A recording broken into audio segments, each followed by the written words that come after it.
Shalom semuanya. Pada tanggal 17 Agustus 2026 ini, kita merayakan ulang tahun kemerdekaan Republik Indonesia yang ke-81. Tuhanlah yang memberikan kemerdekaan bagi Indonesia dari segala bentuk penjajahan. Dirgahayu Republik Indonesia. Seperti yang saya katakan sejak tahun 2025, bahwa keadaan dunia sedang tidak baik. Kita berada dalam tahun yang sukar, sulit, peperangan, bencana alam, ketidakpastian, krisis ekonomi yang semakin intens. Ini juga berdampak terhadap Indonesia. Kita harus banyak berdoa untuk Indonesia. Janji Tuhan dalam 2 Tawaris 7 ayat 13 dan 14 berkata, "Bila mana aku menutup langit sehingga tidak ada hujan, dan bila mana aku menyuruh belalang memakan habis hasil bumi, dan bila mana aku melepaskan penyakit sampar di antara umatku, dan umatku yang atasnya namaku disebut merendahkan diri, berdoa dan mencari wajahku, lalu berbalik dari jalan-jalannya yang jahat, maka aku akan mendengar dari sorga dan akan mengampuni dosa mereka, serta memulihkan negeri mereka." Haleluya! Sesuai dengan apa yang dikatakan dalam Yeremia 29 ayat 7, maka kita harus mengusahakan kesejahteraan kota, negara di mana kita tinggal, dan berdoa untuk kota, negara itu kepada Tuhan. Sebab kesejahteraannya adalah kesejahteraan bagi kita semua. Damailah Indonesiaku, damailah Indonesiaku, lawatan Allah terjadi. Damailah Indonesiaku,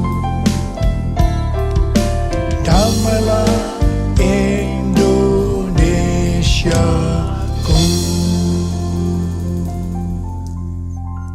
Pada bulan Agustus ini yang merupakan bulan bersejarah bagi bangsa Indonesia, Tuhan juga mengingatkan kepada kita orang percaya bahwa kita sudah dimerdekakan dari penjajahan hukum dosa dan hukum maut. 2 Korintus 3 ayat 17 berkata, "Sebab Tuhan adalah roh, dan di mana ada roh Tuhan, di situ ada kemerdekaan." Kita sebagai orang percaya adalah orang merdeka, karena roh Tuhan ada di dalam kita. Haleluya! 1 Korintus 6 ayat 19 dan 20 berkata, "Atau tidak tahukah kamu bahwa tubuh kamu semua adalah bait Roh Kudus yang tinggal di dalam kamu, roh yang kamu peroleh dari Allah, dan bahwa kamu bukan milik kamu sendiri, sebab kamu telah dibeli dan harganya telah lunas dibayar. Karena itu, muliakanlah Allah dengan tubuhmu." Sesuai dengan Roma 10 ayat 9 dan 10. Pada saat kita mengaku dengan mulut bahwa Yesus Kristus adalah Tuhan, dan percaya dengan hati kita bahwa Allah telah membangkitkan Dia dari antara orang mati, maka kita akan diselamatkan. Sebab dengan hati orang percaya sehingga dibenarkan, dan dengan mulut orang mengaku sehingga diselamatkan. Sebagai orang percaya dan sudah diselamatkan, maka kita adalah bait Roh Kudus yang tinggal di dalam kita. Roh yang diperoleh dari Allah. Tubuh ini bukan milik kita sendiri, tetapi milik Tuhan Yesus. Mengapa? Sebab kita sudah dibeli dari tangan iblis dengan darah Tuhan Yesus. dan harganya sudah lunas dibayar. Ya, sebelum kita percaya kepada Tuhan Yesus, kita di bawah kekuasaan iblis. Setelah menjadi orang percaya, kita adalah milik Tuhan Yesus. Karena itu kita harus memuliakan Allah dengan tubuh kita.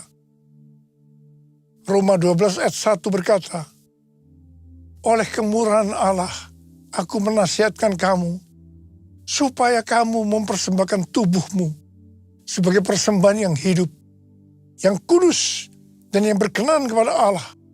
Itulah ibadahmu yang sejati.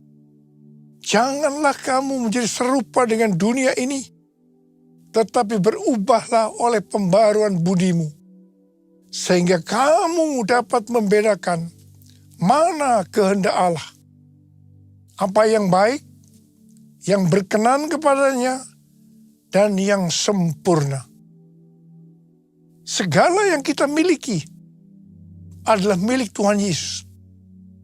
Karena itu kita harus memuliakan Allah dengan apa yang kita miliki. Amsal 3 ayat 9 dan 10 berkata, muliakanlah Tuhan dengan hartamu dan dengan hasil pertama dari segala penghasilanmu. Maka lumbung-lumbungmu akan diisi penuh sampai melimpah-limpah, dan bejana pemerahanmu akan meluap dengan air buah anggurnya. Ini adalah persembahan sulung. Bapa, ku persembahkan tubuhku sebagai persembahan yang hidup, kudus, dan yang berkenan padamu, sebagai ibadah yang sejati. Saya katakan sekali lagi, bahwa sejak tahun 2025 Tuhan mengingatkan kita tentang keadaan dunia. Saya terus-menerus mengingatkan hal ini. Kita sedang memasuki keadaan yang sukar, sulit, peperangan, bencana alam, ketidakpastian, krisis ekonomi yang akan semakin intens. Memasuki tahun 2026, keadaan ini akan semakin parah sampai dengan hari ini. Keadaan tidak akan bertambah baik, sebab kita sedang menuju masa pencobaan yang akan datang ke seluruh dunia untuk mencobai mereka yang ada di dalam dunia ini. Seperti yang Tuhan Yesus katakan kepada jemaat di Philadelphia. Sesuai dengan referensi Alkitab Penuntun Hidup Berkelimpahan, seri The Full Life Study Bible, tentang perkataan Tuhan Yesus kepada jemaat di Philadelphia untuk melindungi mereka yang menuruti firman Tuhan, untuk tekun menantikan kedatangan Tuhan. Dikatakan bahwa kita yang menantikan kedatangan Tuhan, yang menjadi pemenang sebelum hari pencobaan itu tiba, kita akan dilindungi melalui pengangkatan. Haleluya! Karena itu kita harus menjadi pemenang. Seperti yang Tuhan Yesus katakan kepada jemaat di Philadelphia, siapa yang bertelinga, hendaklah mendengarkan apa yang dikatakan Roh kepada jemaat-jemaat. Barang siapa menang, artinya taat melakukan apa yang dikatakan oleh Roh kepada jemaat-jemaat, maka ia akan masuk surga. Dengan keadaan dunia seperti sekarang ini, banyak di antara kita, terutama anak-anak muda yang mengalami depresi, frustasi. Ada beberapa di antara mereka yang punya keinginan untuk bunuh diri. Tuhan berpesan kepada kita melalui Filipi 4 ayat 6 yang berkata, janganlah khawatir tentang apapun juga. Janganlah khawatir tentang apapun juga. Tetapi nyatakanlah dalam segala hal keinginanmu kepada Allah dalam doa dan permohonan dengan ucapan syukur. Banyak di antara kita pasti melakukan doa dan permohonan, tetapi banyak tidak disertai dengan ucapan syukur. 1 Tesalonika 5 ayat 18 berkata, ucapkanlah syukur dalam segala hal, sebab itulah yang dikehendaki Allah di dalam Kristus Yesus bagi kamu. Kalau keadaannya baik, untuk mengucap syukur itu gampang. Tetapi kalau keadaan tidak baik, apalagi di dalam tekanan yang berat, untuk mengucap syukur tidak gampang. Tetapi kalau kita mau melihat mujizat Tuhan terjadi dalam kehidupan kita, maka kita harus melakukan yang dikehendaki oleh Tuhan Yesus Kristus bagi kita, yaitu harus mengucap syukur dalam segala hal, enak maupun tidak enak. Waktu Tuhan memanggil saya menjadi hamba Tuhan, berkali-kali saya menolak. Tapi Tuhan tidak tinggal diam. Rencana Tuhan harus terjadi dalam kehidupan saya, supaya saya mau menjadi hamba Tuhan. Tuhan memaksa saya sampai akhirnya saya menyerah. Cara Tuhan, saya dibuat bangkrut dari pekerjaan saya. Apa saja yang saya usahakan hancur. Jadi saya tidak punya pilihan lain, hanya taat kepada panggilannya. Tuhan hanya berkata kepada saya, ikut aku. Saya tidak punya pengalaman apa-apa untuk melayani pekerjaan Tuhan. Modal yang saya punya hanya bisa menyanyi dan main gitar. Terus terang saya kebingungan dan sangat tertekan. Sampai puncaknya, saya hanya berkata kepada Tuhan bahwa saya tidak kuat lagi. Pada saat itu, saya ingat saya duduk di lantai. Tiba-tiba Tuhan berkata kepada saya, Niko, dalam keadaan seperti ini, hendaknya kamu mengucap syukur. Pada awalnya saya tidak bisa mengerti kenapa saya harus melakukan itu. Tetapi Tuhan Yesus berbicara seperti itu. Niko, dalam keadaan seperti ini, hendaknya kamu mengucap syukur. Saya pada waktu itu mengambil gitar. Dan keluarlah lagu ini. Segala puji syukur hanya bagimu Tuhan. Disertai dengan tangisan. Saya menyanyikan lagu ini. Sebab kau yang layak dipuja. Kami mau bersorak, tinggikan namamu. Haleluya.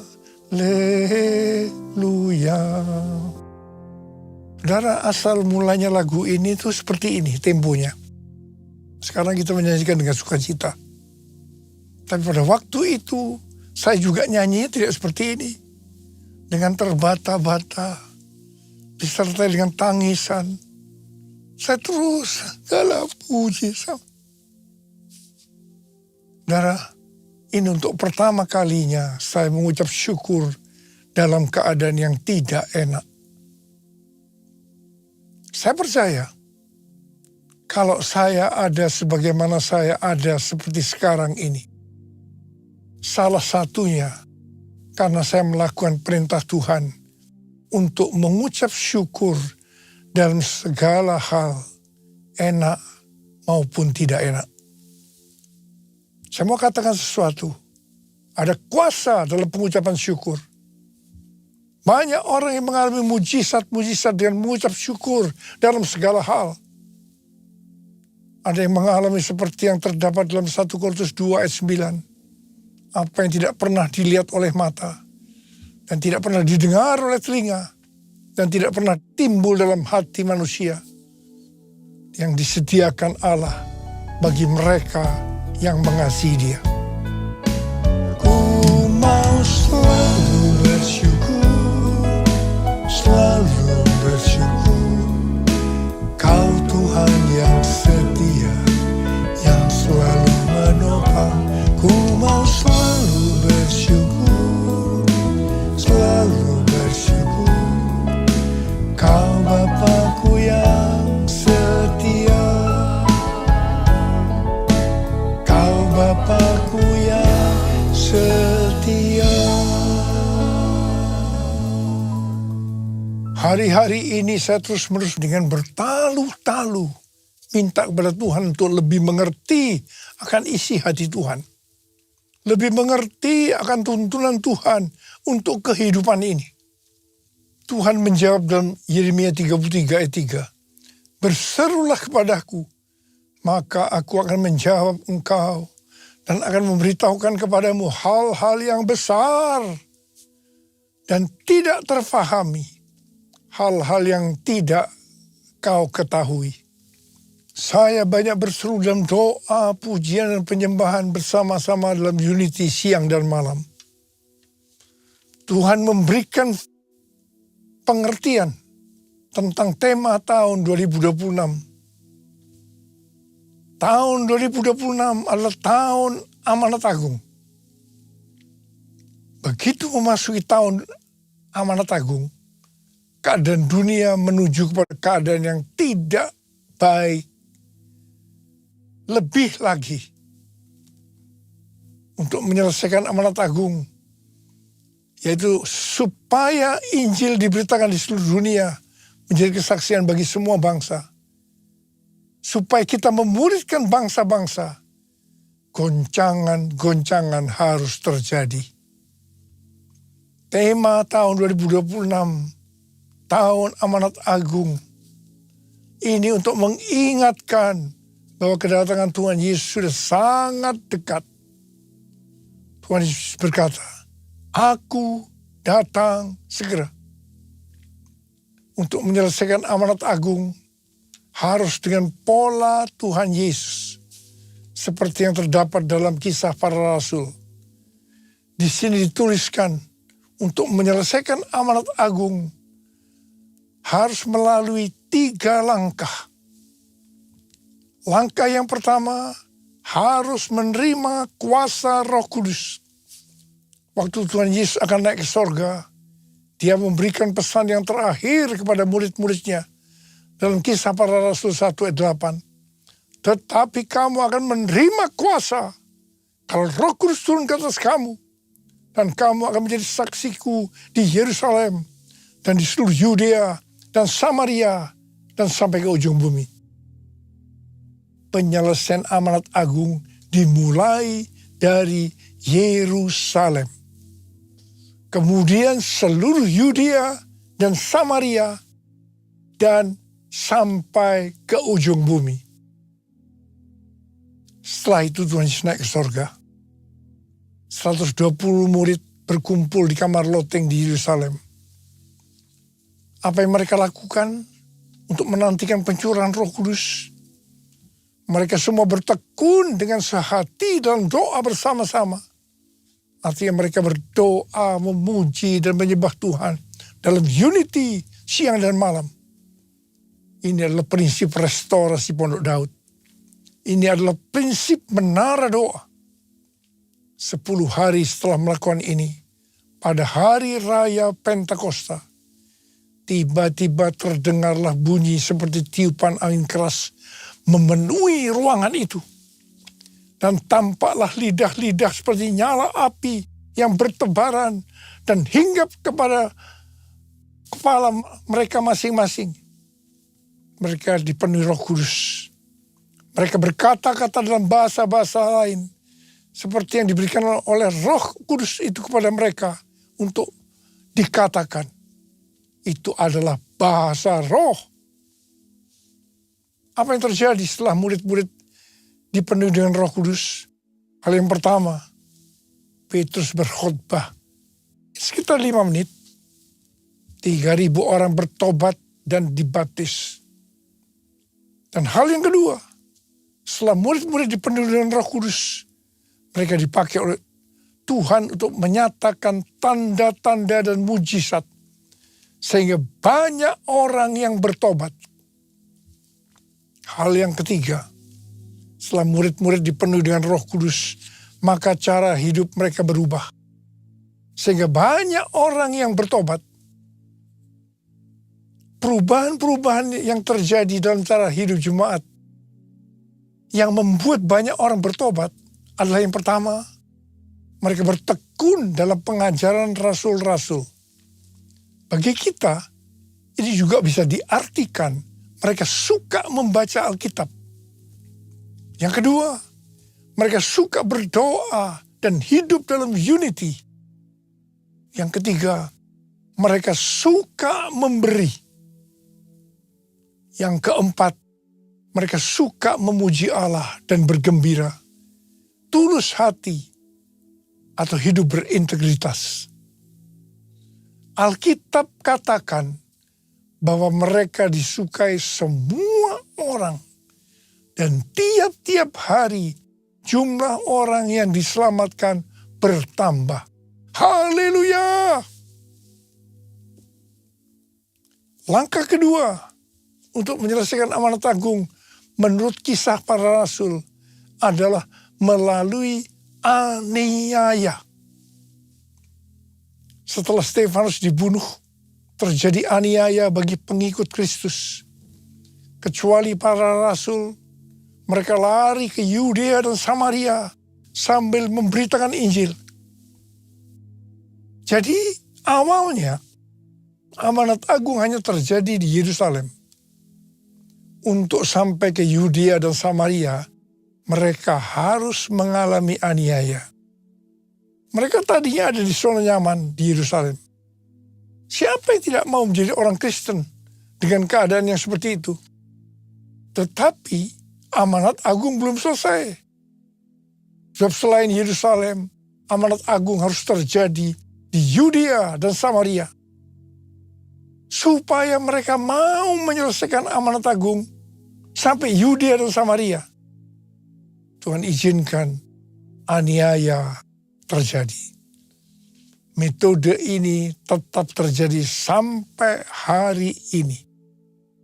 Aniaya terhadap gereja masih diizinkan supaya amanat agung selesai. Langkah yang ketiga, supaya amanat agung selesai menurut Kisah Para Rasul, yaitu terjadi perubahan paradigma dalam pelayanan. Tadi dikatakan bahwa amanat agung dimulai dari Yerusalem, ke Yudea dan Samaria, dan sampai ke ujung bumi. Jadi pada waktu itu pengertian keselamatan hanya untuk orang Yahudi saja. Karena itu amanat agung hanya di Yerusalem, Yudea, dan Samaria saja. Untuk supaya sampai ke ujung bumi. Artinya supaya bangsa-bangsa lain juga mendapatkan keselamatan. Maka Tuhan memberikan keselamatan untuk orang yang bukan Yahudi. Yaitu Kornelius. Pada awalnya mereka tidak bisa menerima akan hal ini. Tetapi dengan berjalannya waktu, akhirnya mereka bisa mengerti bahwa keselamatan bukan hanya untuk orang-orang Yahudi saja, tapi untuk semua bangsa, termasuk bangsa Indonesia. Haleluya! Hari-hari ini kita banyak melihat perubahan paradigma dalam pelayanan untuk menyelesaikan amanat agung. Termasuk membuka gereja baru, di mana tempat yang dipakai bukan hanya di gedung gereja saja. Cara ibadah dengan doa, pujian, penyembahan, termasuk bahasa roh, untuk memuji dan menyembah Tuhan. Juga Tuhan memberikan pengertian tentang Pentakosta ketiga. Tuhan memberikan visi kepada gerejanya di seluruh dunia bahwa target untuk menyelesaikan amanat agung tahun 2033. Juga penggunaan media online secara meluas. Semua ini untuk menyelesaikan amanat agung. Setelah itu, sesuai dengan Matius 24 ayat 14 yang berkata, dan Injil kerajaan ini akan diberitakan di seluruh dunia menjadi kesaksian bagi semua bangsa. Sesudah itu barulah tiba kesudahannya. Tuhan Yesus datang kembali. Maranatha, Tuhan Yesus datanglah segera. Mari angkat tangan kita. Syukur ku naikkan padamu, sembah ku hanya bagimu, bagi anak domba yang datang jadi raja.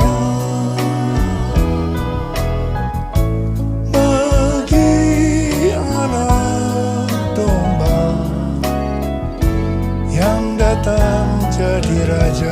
Mari, kasaro. Sembah dia.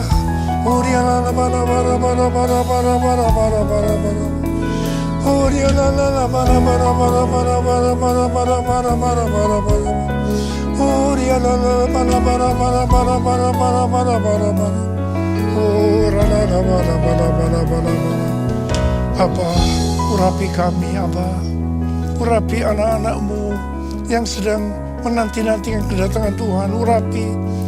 Urapi kami, taruh tangan di kepala masing-masing. Urapi kami. Terima pengurapan Tuhan, terima.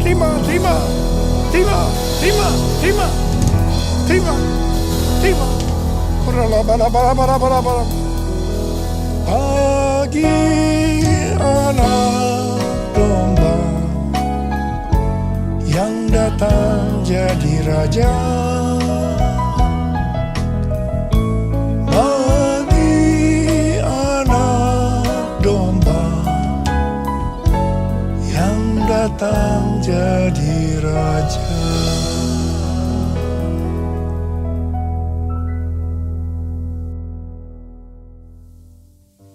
Kita akan masuk dalam perjamuan kudus. Perjamuan kudus adalah perjamuan Tuhan Yesus sendiri. Setiap kali kita masuk dalam perjamuan kudus, kita akan mengingat ayat ini.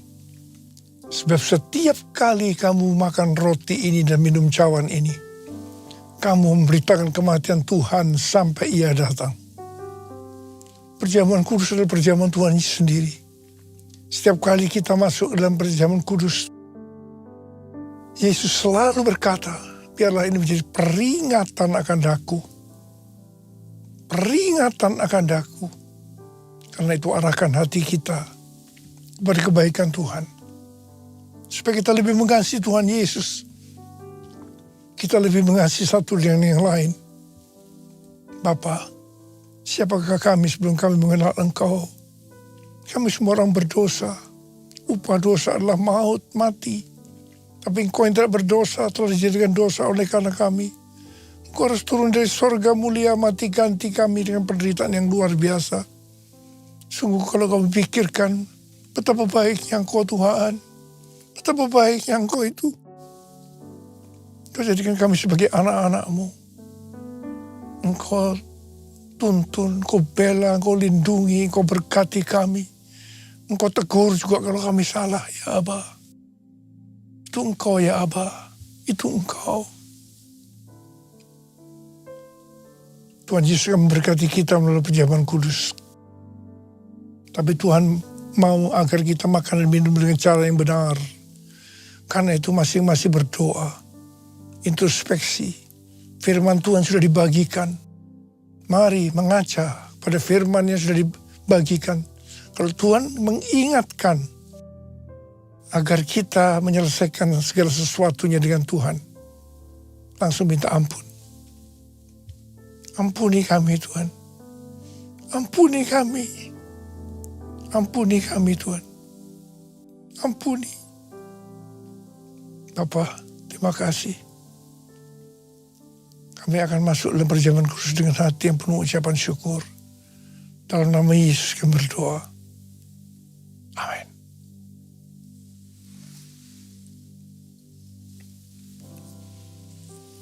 Mari, angkat roti di tangan kanan kita tinggi-tinggi. Sebab apa yang telah kuteruskan kepadamu telah aku terima dari Tuhan. Yaitu bahwa Tuhan Yesus pada malam waktu yang diserahkan mengambil roti. Dan sesudah itu yang mengucap syukur atasnya. Ia memecah-mecahkannya dan berkata, inilah tubuhku yang diserahkan bagi kamu. Perbuatlah ini menjadi peringatan akan aku.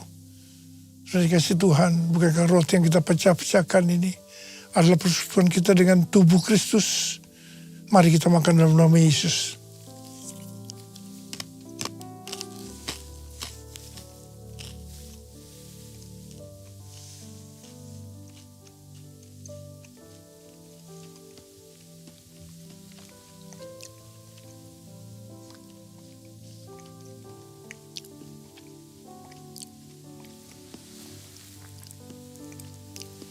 Angkat cawan di tangan kanan kita tinggi-tinggi. Demikian juga ia mengambil cawan sesudah makan. Lalu berkata, cawan ini adalah perjanjian baru yang dimeteraikan oleh darahku. Perbuatlah ini. Setiap kali kamu meminumnya, menjadi peringatan akan aku. Supaya kasih Tuhan, bukankah cawan pengucapan syukur. Yang atas kita ucapkan syukur adalah persekutuan kita dengan darah Yesus. Mari kita minum dalam nama Yesus.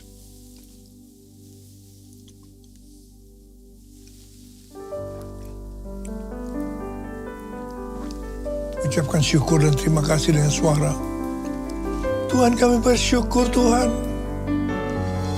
Kami bersyukur dan terima kasih ya Tuhan. Kami bersyukur dan terima kasih ya Tuhan.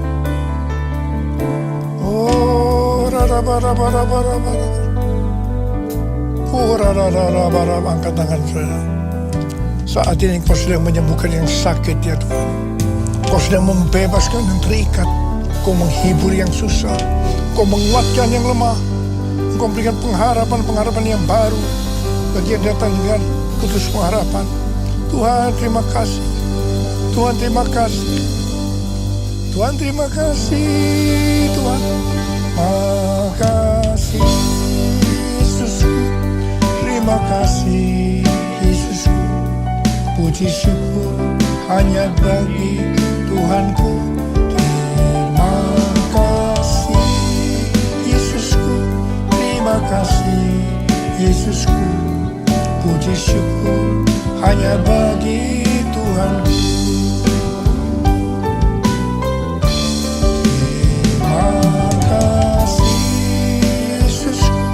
Terima kasih Yesusku, puji syukur hanya bagi Tuhanku. Terima kasih Yesusku, terima kasih Yesusku, puji syukur hanya bagi Tuhanku. Puji syukur hanya bagi Tuhanku. Puji syukur hanya bagi Tuhanku.